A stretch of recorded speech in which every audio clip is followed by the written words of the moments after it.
আসসালামু আলাইকুম। আশা করি ভালো আছেন। আজ জুমার দিন, রাস্তার মোড় থেকে শুরু করে শপিং মল, মার্কেট, সব জায়গায় মানুষের ভিড়, সবার হাতে ব্যাগ, সবার মুখে হাসি, সবাই ব্যস্ত কেনাকাটায়। কিন্তু প্রশ্ন হলো, জুমার নামাজের সময় কই ছিল এত মানুষ?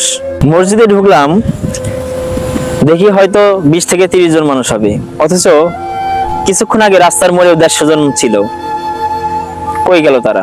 ভাই, আমরা ভুলে গেছি কার দয়ায় আমরা চাকরি করি, ব্যবসা করি, জব করি। রাসূল সাল্লাল্লাহু আলাইহি ওয়াসাল্লাম বলেছেন যে জুমার নামাজের আজান শোনার পরেও নামাজে আসে না, তার অন্তরে আল্লাহ মোহর মেরে দেন।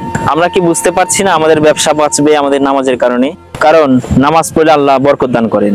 এখন যারা ভাবছেন দোকান বন্ধ করলে কাস্টমার হারাবো, বস বকা দিবে চাকরিতে ঠিক মতো না অ্যাটেন্ড করলে, ভাই আপনি যদি আল্লাহকে খুশি করেন, আল্লাহ আপনার দোকানে মানুষ পাঠাবেন, কাস্টমার আপনার দোকানে আল্লাহ পাঠাবেন, আপনার কাজের মধ্যে বরকত দান করবেন, আপনার ব্যবসার মধ্যে বরকত দান করবেন, এবং আপনার চাকরির মধ্যেও বরকত দান করবেন। আর আপনি যদি নামাজ ছেড়ে ব্যবসা করেন, সেটা আপনার বরকতহীন ব্যবসা হবে, আপনার ইনকামে বরকত থাকবে না, আপনি যত টাকাই কামাই করেন বরকত পাবেন না। গত জুমায়ও আমি রাস্তায় দেখলাম এক ভাই মোবাইল নিয়ে ফেসবুক স্ক্রল করছে, এবং একজন রিকশাওয়ালা রিকশার উপরে শুয়ে ঘুমিয়ে গেছে।